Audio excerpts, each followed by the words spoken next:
du badge.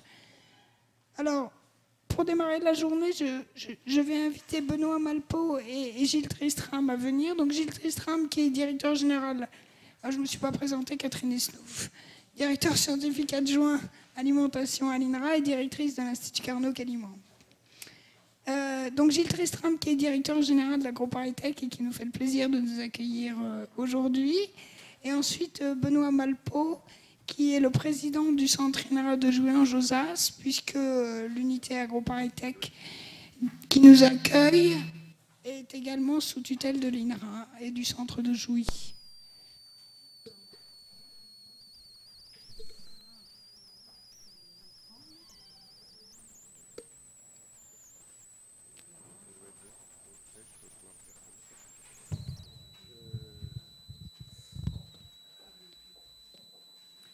Bonjour.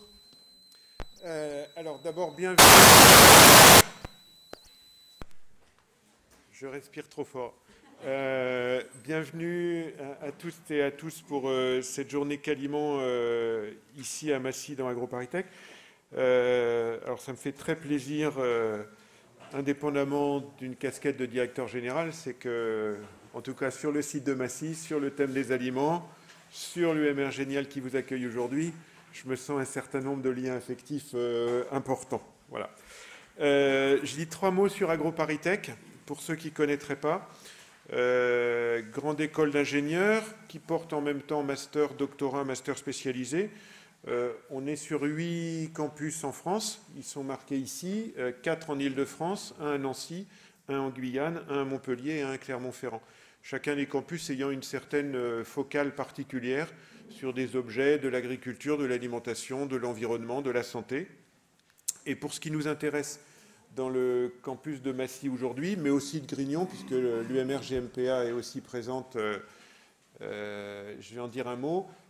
Vous avez ici tout le dispositif qui est dans le cadre Université Paris-Saclay, IDEX-Saclay, avec ce que j'ai mis en rouge, mais je vais en redire un petit mot tout à l'heure, Alias et l'IDEFI Ecotrophelia, qui sont des dispositifs autour des aliments, de la construction, l'ingénierie des aliments et des procédés associés.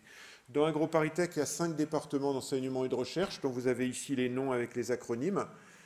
Les 2 qui sont en rouge sont les 2 qui sont présents ici sur Massy. Sciences, procédés, aliments et bioproduits, dont Gérard Cuvelier est le président. Alors j'ai vu Gérard, il est peut-être dans l'autre salle. Et, voilà, il est dans l'autre salle. Au sein duquel il y a 2 UMR principalement, GMPA qui est Génie, Microbiologie et Procédés Alimentaires qui est à Grignon, et Ingénierie Procédés Aliments dont l'acronyme est génial qui est ici à Massy. Tout ça représentant un nombre important de chercheurs, d'enseignants-chercheurs. Et puis le deuxième département qui est impliqué, pour lequel vous verrez peut-être quelques-uns des enseignants-chercheurs, modélisation, mathématiques, informatique et physique, puisque cette dimension modélisation et physique, elle est importante dans la transformation des aliments.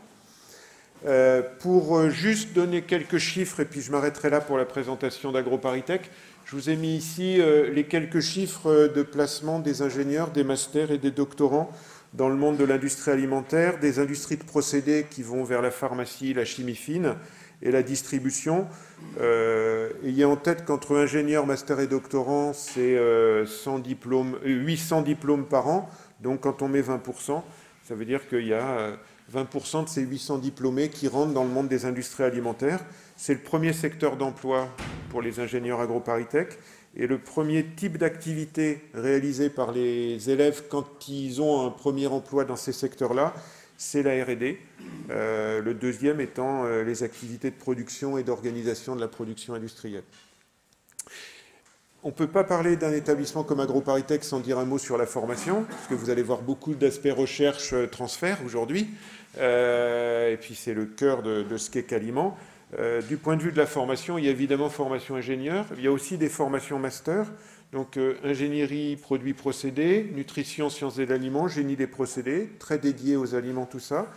Il y a 2 masters internationaux, formulation et design d'aliments, FIPDES, et Food Studies, qui est sur l'ensemble de la chaîne des industries alimentaires. Et j'ai rajouté qu'on a aussi 2 masters spécialisés, un sur l'interface cuisine-industrie, qui est en collaboration avec l'École supérieure de cuisine française à Ferrandi, et l'autre qui fait un lien entre tout ce qui est le domaine de l'aliment et les questions du droit. Les élèves qui font ce master spécialisé ont un M2 de droit en même temps qu'ils ont l'approfondissement sur les questions alimentaires, le droit étant fait avec l'Université Paris 5.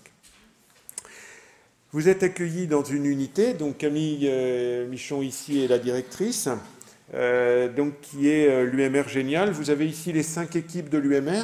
Il y aura l'occasion, je pense, dans la journée, au travers des visites, de détailler tous ces éléments-là. Mais je pense que le schéma qui est ici montre bien la modélisation au cœur, l'enjeu d'ingénierie durable, soit des procédés, soit des aliments, soit des produits non alimentaires, puisque c'est une partie qui est aussi traitée, avec beaucoup d'interactions et beaucoup de points communs avec les aliments.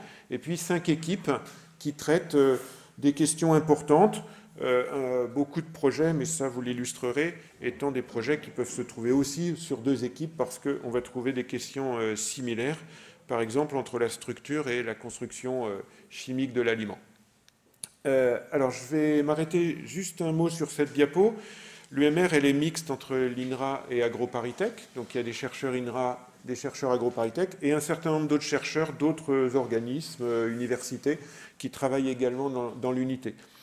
Sans rentrer dans le détail, ce qui est au cœur ici me paraît bien illustrer une volonté de l'ensemble AgroParisTech, c'est-à-dire de la recherche, de la formation et une activité de transfert qui se trouve au cœur et à l'interface de cet ensemble-là. Vous visiterez tout à l'heure, je pense, en fonction des circuits, la plateforme FRES, seconde transformation céréalière. Vous verrez la halle Nicolas Appert. Mais on est au cœur de l'interaction avec Caliment, avec cette partie qui est en rouge. Hein. On est bien sur comment on collabore avec des industriels, des start-up, des petits, des grands, en faisant, et c'est un des éléments qui me paraît important pour finir cette présentation, une vraie interaction forte entre des projets d'étudiants, des contenus de formation, des projets de recherche et des projets dédiés à cette mission d'interaction et de transfert. Une bonne partie du transfert passant par le biais de travaux d'étudiants, quel que soit le niveau auquel ces étudiants ont à travailler. Voilà, je m'arrête là. Encore une fois, bienvenue et bon travail sur la journée. Je vais rester au moins la matinée présent. Et puis, et vraiment beaucoup d'interactions, beaucoup de contacts entre tous les chercheurs Caliment. Et merci à l'équipe de Catherine d'avoir organisé cette journée. Benoît, c'est à toi.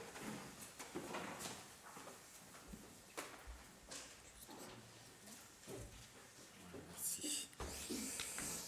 Bon, ben merci. Et donc, bonjour à toutes et à tous. Ben, moi, j'ai également le plaisir de vous accueillir pour ces journées. Alors, je n'ai pas le lien affectif qu'a Gilles avec vous, mais pour moi, c'est un intérêt. C'est comme étant très récent dans mes fonctions, ça me permet de mieux vous connaître et d'aller à votre rencontre. Donc, voilà, j'en tire un bénéfice personnel très intéressant et j'espère que ces journées seront très productives.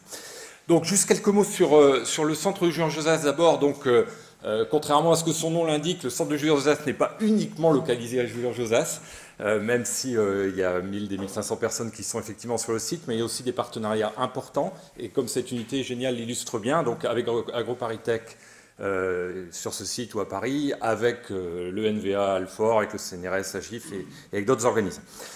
Le centre est également pleinement dans la dynamique de l'Université Paris-Saclay, hein, et c'est une dynamique dont le centre de Julien Josas comme le centre de Versailles pour l'INRA sont pleinement partie prenante et s'y inscrivent. Sur le plan scientifique, le centre a 4 identifiants majeurs que sont l'animal, notamment autour des questions d'adaptation des animaux aux nouvelles conditions environnementales, nouvelles conditions d'élevage, le microbe et les interactions microbiennes, notamment au service de la santé d'une part et de l'alimentation, les mathématiques au service de la biologie prédictive, et le dernier, mais non le moindre, l'aliment, qui est illustré aujourd'hui par ces recherches et qu'on trouve particulièrement dans l'unité géniale, qui est les sciences de l'aliment ont toujours tenu une place très importante sur le centre de Jouy, partagé avec le centre de Versailles, en partenariat notamment avec AgroParisTech. Et les recherches sur l'aliment travaillent en fait sur toute la chaîne allant de la conception aux recommandations, en tenant compte du comportement alimentaire pour une alimentation saine et durable. Donc, c'est effectivement pour notre centre un élément important. L'autre point sur lequel je voudrais insister, c'est que les partenariats avec le monde académique comme avec les industriels sont denses sur le centre Et je voudrais souligner l'importance de la relation avec l'industrie pour que la recherche appuie réellement l'innovation. Alors, quelques exemples de ce type d'actions qui sont menées sur le centre.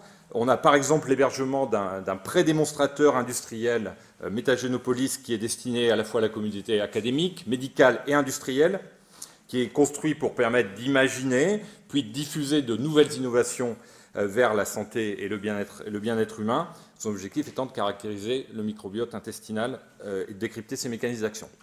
Nous avons également une action très volontariste pour l'accueil d'entreprises. Le centre héberge actuellement déjà 5 entreprises ou start-up, et nous avons en cours une réflexion pour élargir cet accueil et faciliter les conditions d'insertion. Et puis, bien évidemment, nous avons les chercheurs et les unités du centre sont impliqués dans de nombreux contrats avec les industriels.